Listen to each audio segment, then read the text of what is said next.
can now be seated in the presence of our God.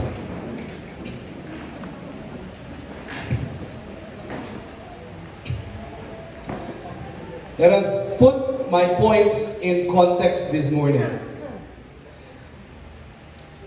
Yung mga tao po na nakatanggap ng letter na ito, the one whom the author of Hebrews was writing to, were actually people who were living just 30 to 40 years after Jesus Christ died. Around 60 to 70 AD. That's why Roman persecution was still at its peak. In fact, these Christians are so persecuted to the point that they want to turn back and stop their faith. That's why the book of Hebrews would say, let us run with patience the race. Tayo ay magtiis, tayo ay magtimpe sa ating paglakad sa Panginoon at sumunod tayo sa Kanya because there is a great cloud of witnesses looking at us and cheering at us, telling us, come on, do not give up, just run the race with patience. They're not just persecuted by Roman soldiers or the Roman government, but they were also persecuted by the so-called Judaizers. The Jewish people who are telling them to return back to the old Jewish traditions of temple worship and animal sacrifice. That's why the author of Hebrews would say, you know, these old things, this Old Testament, this old is just a shadow of better things to come. And the better thing has already come. That is Jesus Christ. Hindi na natin kailangan pumunta sa isang templo para mag-alingkod sa Panginoon. We are the temple of the Holy Spirit in Christ. Amen. Hindi na natin kailangan mag-offer ng animal sacrifice. Christ is our animal sacrifice. He was the blood sacrifice for us. And we don't offer these sacrifices that are rituals, but the Bible says we offer the fruit of our lips. And the good works of our hands, that is our sacrifice today. And so they're persecuted by both religious and pagan people. And so many of them are thinking to backslide. That's why the author of Hebrews would tell them, come on, do not backslide, do not drift away. Because pag ikaw ay nag-backslide, you are just like crucifying Jesus Christ for the second time again. So please, just mag-peace ka lang. Don't you ever turn back your faith from God, just stay put. And you know, many of these Christians are tired already, and they are burnt out. That's why Hebrews 4 says, there is rest in Christ. And Christ has prepared a rest for us. So, this is the kind of people that receive this letter. They're just so weary, they're wandering, they're tired, pagod na po sila, at hindi nila alam kung ano ba ang mag-encourage sa kanila. They do not know how to move on. And so, the author of Hebrews will encourage them. And it's very surprising because the way the writer encouraged these people was to tell them about the doctrine of Jesus Christ. The way that the author would encourage them to continue is to tell them that Jesus is our King, Jesus is our Captain, and Jesus is our brother. And imagine that kind of encouragement to people. It's not just pep talk. It's not just, alam niyo yan, yung ordinary way to encourage, kaya mo yan. No, it's not. The way to encourage people is to tell them the truth, because it's the truth that will give peace to their minds and to their hearts. Amen. By the way, to you leaders, during our training, our counseling training, I would always tell this to you, right? When we counsel people, at first we give empathy, we listen to their problems, we let them open up, we ask questions to probe them, we ask questions so that they can share and open up, because sharing is healing. But I told you, counseling is more than just being a crying shoulder. At the end, there must be a teaching part to the counseling. Dapat meron kang sasabihin na mga prinsipyo na yun ang magiging baon niya to encourage the person. And what should be the encouragement for people who are about to backslide, who are tired, who are weary, who are discouraged? The answer is this: to tell them of who God is, who Jesus is. Because who Jesus is what will encourage us. Because I tell you, the worldly culture today, next slide, how do people encourage today? They say lines that has no weight. For example, you're discouraged, people will tell you, believe in yourself. That's pop psychology. Believe in yourself, really? What if you are not talented? What if you are not rich? What if there is nothing in yourself to believe upon? How are you? That's why Christianity is for the broken, for the weak, for those who cannot see something good in themselves. Why the Bible does not tell us to believe in ourselves. We believe in Christ. And He strengthens us. Tumingin ka lang sa loob mo, kaya mo yan. Strong ka. By the way, we don't even tell people strong ka. No. In our weakness, God is our strength. With that, follow your heart. This is the way the world encourages people, just have to follow your heart and you will be happy. I tell you, there are more pains when you follow your heart. Follow God's word, amen? Follow His word and follow Christ. And you see this, look within. I tell you, you look within, you will just be discouraged. Look at the mirror and you will be stressed. Look to Christ. He is the foundation of our peace and encouragement. And do you see how this is very nice? This is how we encourage people. Tell them about who Christ is. Who Christ is in their life. And when they realize that, wow, that is how they are encouraged. That is how they have hope. That is how they get help to move forward, even if life is so hard. Today, many of you are having a hard time in life. Jesus is your King, your captain, and your brother. Ready to learn, church? Okay, number one. Let's go to number one. Jesus is our King who protects and provides for us. Jesus is the King who protects and provides for us. Okay, let's see the theology behind this point according to Hebrews. Next verse. Okay, Hebrews says that when God made man, He made man to be a little lower than the angel. By the way, when God made Adam, his position was so high. This is a quotation from Psalms 8, the exaltation of man. When God made man and Adam, our position is this. It's just a little lower than the angel. It means we are so high. God made our position to be so high. God has crowned us with glory and honor and did set over man all creation, all the works of our hands. What is this? When God made man to be the vice regent of this world. It means, parang ganito po yan. Ang tao, siya ang hari ng mundo na ito. He is the king of this world, working under the King of Kings. Did we get that? God made us to be the king of this world, working under the King of Kings. That's why in the new heaven and the new earth, when Jesus Christ would come back, we will not just be floating around in heaven, okay? That's not. We will be ruling this world as kings and princesses under the great high priest, under the great King of Kings. That's the plan of God for us. Ganun kataas ang ating posisyon as a man. But then we know the story, what happened? Man fell into sin. And when man fell into sin, part of that fall is this. Nawala yung position na ito. We lost this position of being the vice regent, of being the king here in the world. We lost this position. And since that time, we became so low that we are condemned to sin, condemned to death, condemned to eternal death in hell. We became so low. We were just a little lower than the angels, but we are so low. And because of that, we lost, the influence. We lost our power. We lost it. We are condemned in sin. And so, what is the solution of God is this. Next verse. The solution of God is this: to send Jesus Christ.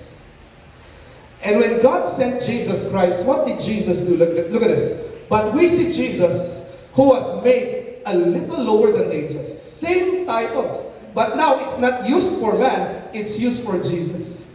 So Jesus came down, and He's the King of Kings, but when He came down, His position was degraded. He became a little lower than the angels, just like a man. But not only that, He was crowned with a glory and honor, and what happened was this. He became so low just to reach us. Bumaba siya ng bumaba, siya ay naging servant para maabot tayo. At nung siya ay namatay, that is the point there. When Christ died, and on the third day rose again, that was the time that God exalted him. That's why if you would look at this next verse. For it became him for whom all things and by whom are all things, in bringing many sons to glory. That phrase refers to Jesus as king. So what is God's plan? God's plan was this: to send Jesus, to become a man, to go so low, to reach us, to die for us, and then when he resurrected from the dead, God exalted him to a position that he is now the King of Kings. That's why that phrase, for whom are all things and by whom are all things. It's a direct quotation from Romans 11 verse 38, and this verse is talking about the kingship of Jesus Christ. And if you are a king, what is the description of the king? Ito po yun. If you are a king, all things are of you. It means everything comes from you. And then all things are through him. What is that? You are the one who gives the authority and the power and the strength for people to do it. And if you are the king, to you should be addressed all the glory and honor. Jesus came, became a man, went solo, died, resurrected, and God made him a king. And when Jesus was king, everything in this world, he owns it. God owns our life. We are of him. Pagmamayari niya tayo, he's the king. Pagmamayari niya tayo, at siya ang nagbibigay ng lakas sa atin para tayo ay maglingkod sa kanya. At kapag tayo ay naglilingkod sa kanya, all the glory must go back to him. He is the king and he deserves all the glory. And when Jesus Christ became king, the Bible said he brought many sons unto glory. Because he's the king, now he has the power to save us. And I'm going to save you, and I'm going to bring many sons to glory. Why? Because I am the king. And so if Jesus is king, this is the practical application here. Next slide. If Jesus is king, let us be encouraged. Why? Because we know that providentially, if he is king, if he is really the king, then it means he is protecting us and he is guiding our life. Amen? He protects, he leads us in the circumstances of our lives. He is guiding us in every decision, and actively he provides for us and brings his will to pass in our lives. That's why I tell you this, folks. This is the encouragement of the writer of Hebrews to discourage people, to remind them, huwag kang mag-alala, meron kang hari.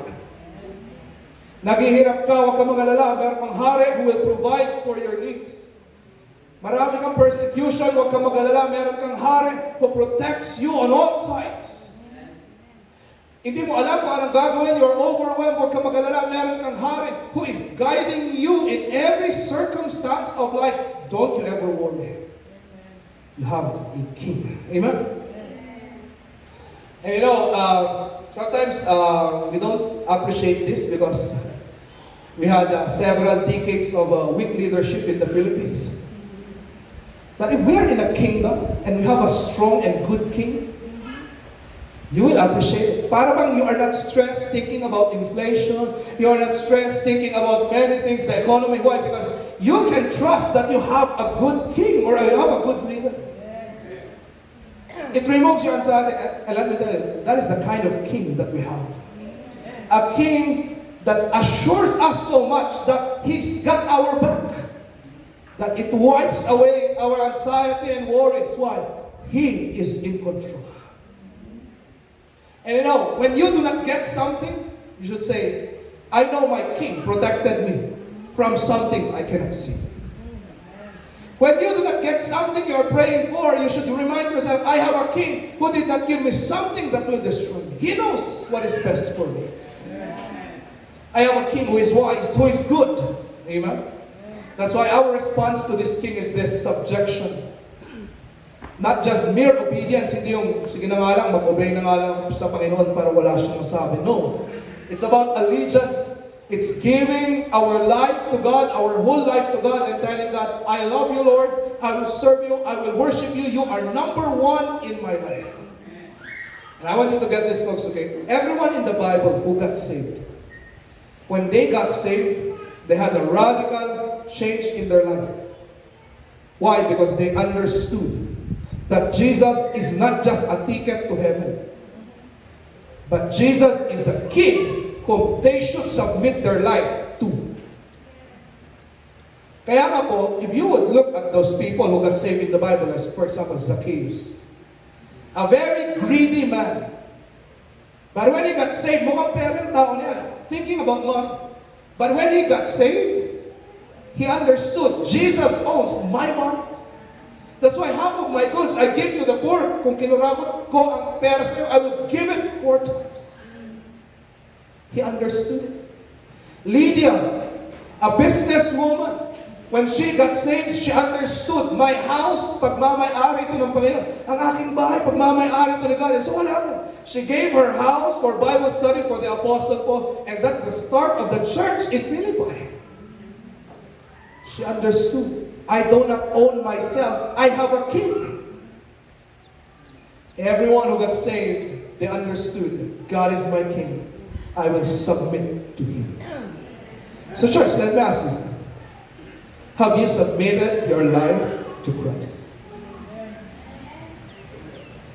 Was there a change in your affection, in your allegiance? Does he own your life? Does he own your career? Does he own your relationships? Pagmamayari mo ng Panginoon ang mga parte ng buhay mo. He is king. He owns everything. Amen? That's number one. Jesus is our king. The second encouragement for weary and wandering and wounded Christians is this. Jesus is our captain who fights our battles for us. He is our captain who fights the battle for us. Where can we find this? Next verse. Verse 10. He became a man, Jesus became a man God made Jesus a man so that he can make the captain of their salvation perfect through sufferings. If we are just reading this by English terms, when we say captain, it's like the captain in the army who commands the people, right? Okay, go to battle, go to war. I'll just stay here at the back. Go to battle, go to war. But you know, the Greek word of this term, captain, is the word archegos. And several commentators would say that this archegos, it means, it's a captain, or it can be translated more of a champion. Someone who is involved in representative war. What is that? The champion will go and fight, and if he wins the fight, the whole nation wins it. He is the representative fighter. Did you get that? He represents us. He is the champion. And if he loses, we lose. If he wins, we won. And the best example of this is the story of David and Goliath. Right? You know the story, right? Kid's story. David and Goliath. David killed Goliath. By the way, many people who will preach that verse, preach that story, preach it this way. You know, church, we can become like David. Let us slay our giants. Slay your enemies. By the way, that's not the proper interpretation of that verse. That's not the interpretation of that story. It's not about killing our giants. No. You are not David in that story. You are the Israelites in that. We are the Israelites in that story. David is a representation of Jesus Christ. So what is that? I want you to get the words. Okay, anong words? What are the words? Goliath said, every day Goliath will stand. He will say, okay, who will be your champion? Who will come down? That's the word in our Bible. Who will be your champion? Who will come down and fight with me? And whoever wins, the nation will win. It's the words of Goliath. And no one was ready to come and represent man. Why? We cannot save anyone. Parents, you cannot save your kids. A champion must come down. And who is that champion? Christ. He is our champion of love. He is the champion. And he came down. That's the word. He came down to that valley and faced the devil, faced Goliath. And he defeated Goliath. And when David defeated Goliath, when Goliath fell down, that's the time the Israelites attacked and fought the war. But they are already fighting a battle that has already been won by David. Right? He won the war with Goliath. They attacked. They are fighting a winning war. And that's the Greek word that was used for Jesus Christ. He is our captain. He is the one who came down and said, wait. You cannot fight the devil. You cannot fight sin. You cannot fight suffering. I will do it for you. Relax. Step back. And I will fight it. Christ fought the devil. Christ fought sin, suffering, every bad thing in this world that was not the plan of God in the Garden of Eden. Jesus fought it. At kagaya ng ginawa niya kay Goliath, pinatumba niya yan. And then after matumba ni Goliath, Jesus said, now we can fight, and we are now fighting a battle that has already been won by Jesus Christ. And so we do not have to fear that we will lose.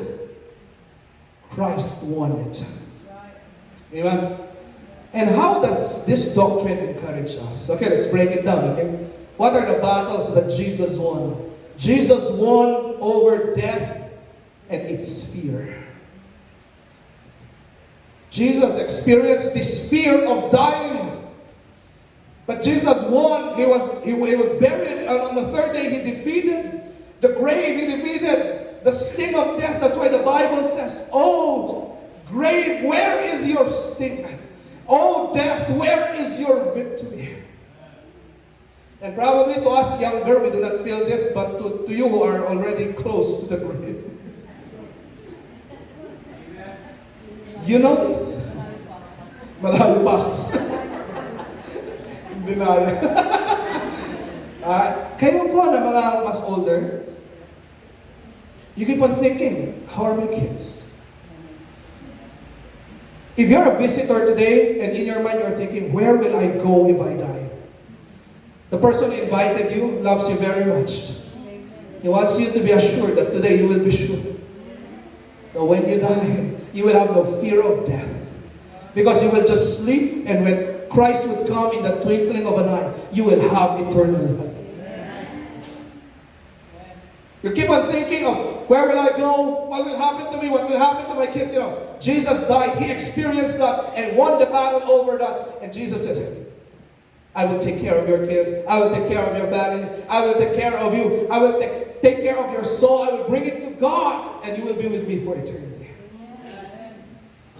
Wow. That's why, you know what? There are Christians in the book of Hebrews. If you read book of Hebrews, especially Hebrews 11, the Bible says, some of them were stoned, beheaded. Were they crying when they were beheaded? No. They were smiling. They were smiling. It's okay. I'm going to meet my Savior. You think it will be worse for me? You just made it better. Why? There's no fear of death. What battle did Christ won? Jesus won the victory over sin and slavery. Just like us, Jesus was also tempted many times. But he was without sin. He showed us that it is possible for man to win over sin and temptation if he is in Jesus Christ. And I tell you folks, you can win over sin and temptation. Alam ko, inisip niyo, Pastor, hindi mo alam, sobrang addict ko na, hindi ko na kayang makawala. You know, Christ has broken the chain. And if you will bring that to Christ, Lord, I am struggling with this sin. You bring it to Christ, you pray to Christ, and you apply the biblical principles in the Bible to counter that sin. By the grace of God, you can get out. And I tell you, our church is filled with people who were once in bondage in sin, but now no more. You know that we have testimonies here na high school pa lang, laging nababarangay, dahil laging lasing.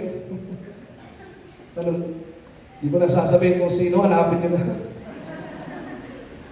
Nung maligtas, wow, ngayon nagtuturo na. Sorry but do you know that we have a drug lord? And he was saved. I visited him this week. We had a good conversation.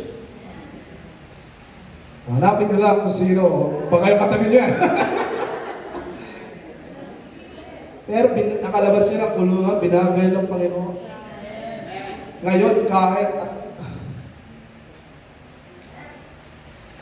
What is this? God has broken the chain. We can win over this. We can by God's grace. Christ won. against extreme anxiety. If you are battling worry, depression, anxiety, Jesus Christ went so low to the point when he was in the Garden of Gethsemane, he was crying blood out of extreme anxiety. That's a medical term called hematidrosis. Sobrang stress. Pero sa kabila ng stress niya, sabi niya, Lord, thy will be done. Imagine that. In extreme stress, sabi niya, Lord, thy will be done. And that is, he won the battle for us. So that today, if we are stressed, anxious, we just have to sit down. Hindi mo kailangan mag-chismis ng iba. Hindi mo kailangan maghigante. Hindi mo kailangan bumawi. You just have to sit down and bring your anxiety to God. Lord, thy will be done. And God will give you the comfort. Stand still and let God move. This is our comfort. Christ won against suffering. Imagine, Jesus Christ was suffering, but he did not become bitter. Jesus was betrayed, but at the cross he said, Father, forgive them, for they do not know what they do. Kung ikaw po ay nabetray, ikaw ay iniwan, ikaw ay nasaktan, ikaw ay nagsasuffer, hindi mo kailangan maging bitter because Christ did not become bitter. And if Christ is in your life, he gives you that strength to forgive, to release this bitterness. Bitterness will make you old. You just have to release it. And you can always tell me, Pastor, you do not know, hindi mo alam, you do not know how hard it is, how difficult it is. I am very sorry. I may not understand kung gaano kasakit yun. But Jesus understands how painful that is. And when you bring that suffering to Christ, and you apply the biblical tips that Jesus said, and you bring it to Christ, you pray to Him, wow, you will see slowly by slowly, He is releasing you from bitterness. You know that here in church, I've heard testimonies, people come to me after the preaching and they tell me, Pastor, do you know, I'm better now. Pastor, I'm healed now. Do you know, last week, Pastor, gusto ko lang magsaksak ng tao. I heard it. But by Christ, by the grace of God, ako ay tinutulungan niya. Why? Christ has already won this, amen? And of course, Christ won against pride by humbling down Himself to reach down to us. That's why, we Christians, we are empowered by God to serve, to be humble, to reach out to others, to love others, to serve one another. Why? Christ won the battle against pride. And I'm so happy here in church, many of you are starting to get it. Even if you're rich, professional, I don't care, we all serve. We all serve because Christ is our example of humility, and we serve Him. So church, let me ask you this question. What are you experiencing right now? What? This is what I will tell you, okay? Christ experienced that. He knows the pain. He knows the hurt. Bring that pain to Christ, and He will turn it to purpose. It's the book of my book, Pain to Purpose. And do you know, here in church, do you know that I cannot, of course I can counsel all members, but practically speaking, I cannot counsel all members in the stage of empathy level. Why? I did not experience all kinds of suffering. Example, I cannot really say to a widow, to a widow, I understand how you feel. I cannot say that. But what is God doing in our church? And I want you to get this church, okay? God is collecting people with different sufferings and putting us together in one church. What's the purpose? So that if someone new will come in, there will be someone who will encourage that person on a level of empathy, just like what Jesus did. And so lahat ng sufferings na nadaanan natin, all the sufferings, we need to collect those sufferings and move on with it by the grace of God, because someday you are thinking, God will use this suffering that I have to minister to others. That's why, if someone walks here and tell me, Pastor, I'm depressed, naglalaslas yung aking anak, di ko alam ang gagawin, I will say, go to that person. that person was also struggling like that before, she will help you. May darating dito, solo mom, walang problema. Marami kami solo mom dito. Feel at home ka dito. May darating, walang tatay. Wala akong tatay. Huwag kang mag-alala. We have fatherless kids here.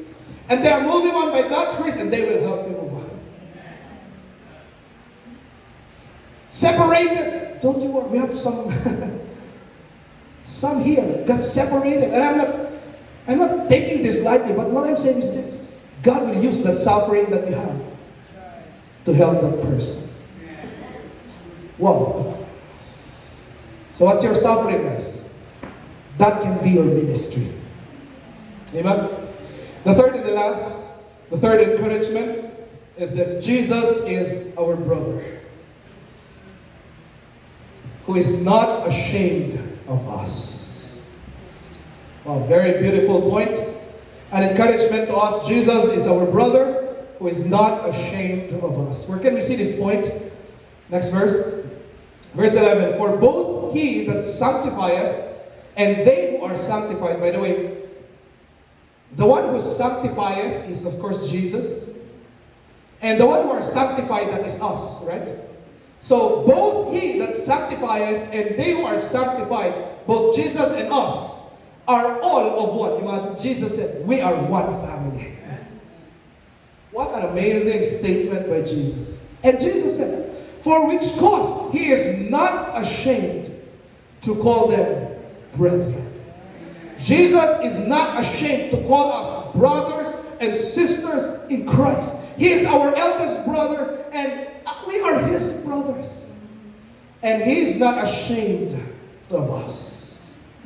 By the way, the word construction here is very interesting. Instead of the Bible saying, Jesus is proud of us, the Bible used double negative.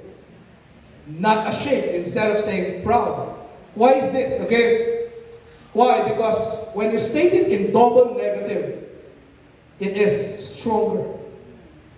It is heavier. That's why the Bible always uses that. Like for example, we have not a high priest who cannot be touched.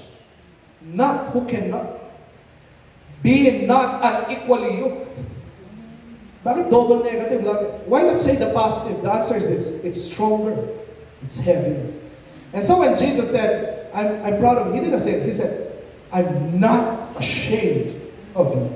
It's a heavier encouragement, weightier encouragement. And Jesus is telling us, hindi ako nahihiya sa iyo. And why is this a blessing? Why is this a blessing? The blessing here is this. It's because, let me ask you this question. Ikaw ba ay isang tao na pwedeng ipagmayabang ng Panginoon? I want to think about it. Are you really that person that a holy God can be proud of you? I tell you, the answer is no. Sometimes your own family cannot even become proud of you. How much more a holy God? He knows your sin, He knows your thoughts, He knows your words, He knows your actions. There's no way that He will be proud of us. But this is what Jesus was saying. When you are forgiven in Christ, I'm not ashamed of you. How did Jesus demonstrate this? Okay, so in Matthew chapter 1, it's very interesting. Okay? In Matthew chapter 1, what can we see there? We can see there the genealogy of Jesus Christ, right? A lot of names. Okay, what is the purpose of the genealogy in the Bible? Okay, I want you to listen, church, okay? Before, their genealogy is the resume. Today, our resume is our achievements. Why? We are in an individualistic culture. But before, their culture is very family-oriented. That's why, in the Bible, you would always see James and John, the sons of Zebedee. Joshua, the son of Nun. Why? Why do they always mention? Who is their ancestor? Why? The answer is this. That was the resume. If you are going for a job before, they will ask you, who is your father? Who is your mother? Who are your siblings? And it's so heavy to have a good family genealogy before. Why? Because if your genealogy is not good, hindi ka magkakaroon ng trabaho, you will not get what you want. And you know, the point here is this. When you will write your genealogy, of course you will put those of who you are proud of. Like for example, me. Okay, my brother is a lawyer. My wife is a lawyer. Alam mo yun, sobrang proud ko. My brother is an engineer. My brother is a nurse. Bakit? Kasi, alam mo yun, meron kang sense na gusto mong ipagmayabang. Tapos yung mga hindi gaano, na hindi mo gaano ipagmamayabang, lalagay mo yun sa huli. Yun ang culture ng mundo. It's shame and honor culture. But I want you to get this. When Jesus wrote Matthew chapter 1, a letter that will introduce Jesus to the world. Imagine, you are introducing Jesus to the world. Believe in Jesus because He is the Messiah. And what He wrote in the genealogy is this, a list of messed up people. I can understand that He put David or Solomon. Wow, great kings. That's the genealogy of Jesus. But you know, surprisingly, Jesus placed, next slide, 5 women in His genealogy. You do not do that before. Why? Because women have no value before. Why will you put the name of a woman in your resume? And the worst is this, the women that He placed in the resume were not the good women. Tamar involved with incest, Rahab a prostitute, Ruth not even a Jewish person, but Sheba involved with adultery, Mary as a single mom when she got pregnant. And then we have the list of all those people who have messed up. What is this? Jesus is telling the world, these are my people and I am not ashamed of them. And I tell you, church, today Christ is telling that to all of us. Whatever your past is, if you have repented, you have come to Christ, and you are following Christ today, He is not ashamed of you. He is not ashamed of you. Pastor, hindi mo alam kung ano ang aking nakaraan, hindi mo na kailangan malaman, Christ is not ashamed of you. And I tell you, church, I am not ashamed of you. And we should be a church who will not be ashamed of each other. We should be a church. Alam niyo, hindi tayo nahihiya. That's why I tell you, here in church, it's true we have professionals, but we also have, marami tayong mga members dito, hindi nakapag-college. Tandaan niyo, kayo po ng mga members namin na hindi nakapag-college, hindi kayo ang pinakamababa sa church na ito, walang ganon. At hindi kami nahihiya sa inyo. We are happy to have you here as part of our family. Meron tayong mga members dito, broken family. Alam niyo ba yung pressure niyo? Alam, galing ako sa broken family. But I tell you, we are not ashamed of you. You are welcome here. And together, let us accept each other and help each other go through life. Let us not be the church who will raise our eyebrows just like a Pharisee. O bakit yung tao na yun pumapasok dito? Sino ba yun? I'll tell you something, church. Do you know that when we were starting our church before, there were some people outside who would give a comment, tell me, Pastor, why is it that your partners there have a bad past? Do you know that they're like this? Bakit pinapakanta mo yung tao na yan? Bakit pinag-MC mo yung tao na yan? Bakit mo ini-involve yung tao na yan? Di mo ba alam kung anong buhay niyan sa nakaraan? And you know, I defended many of you and I said, I know. But that man has repented back to God. I talked to him, I counseled him. I talked to those people, counseled with them, prayed with them. They said they will try to move forward by grace. And that's the reason they're standing, they're saying, they're serving. Because we're not ashamed of them. And I want us to continue that culture, church, as we move forward, that we will not be ashamed of each other. Proud ka ba sa katabi mo ngayon? Proud ka ba sa katabi mo? Amen.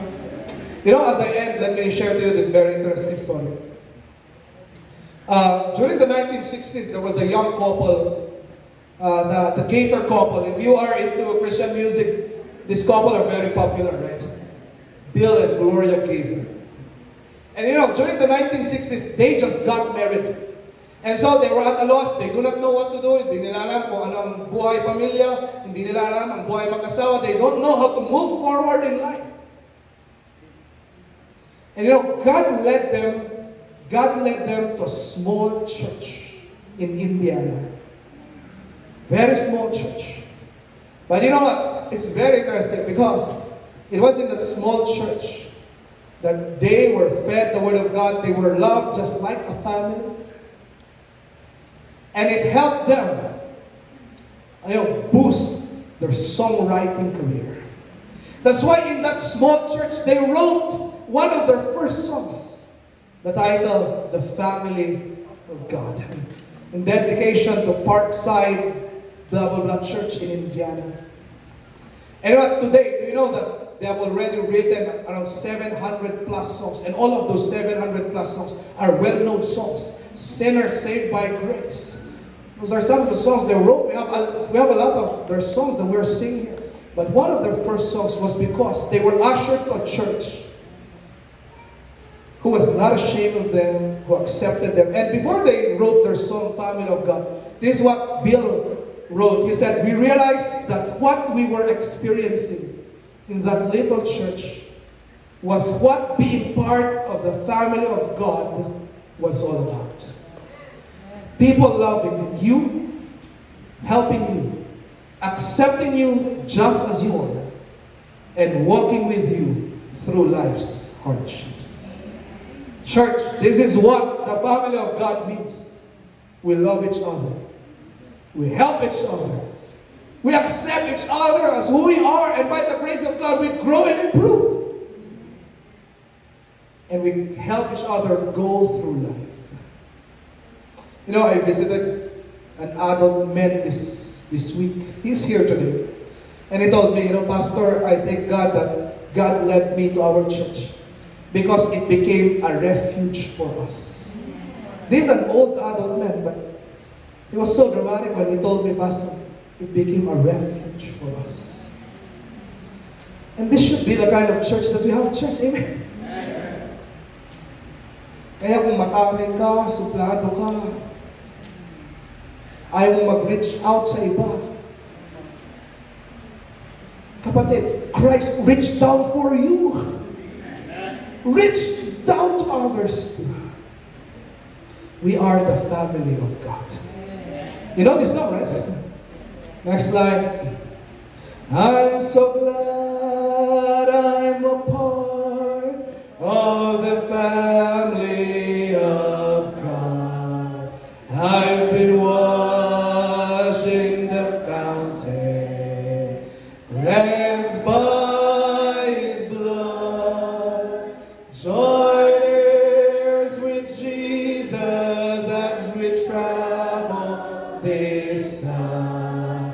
For I'm part of the family of God. You will notice we say brother and sister around here. It's because we're a family, and this are so near. When one has a heartache, we all share the tears and rejoice in its victory in this family so dear. Come on. I'm so glad I'm a part of the family of God. I've been washed in the fountain, cleansed by His blood, joint heirs with Jesus as we travel this side. For I'm part of the family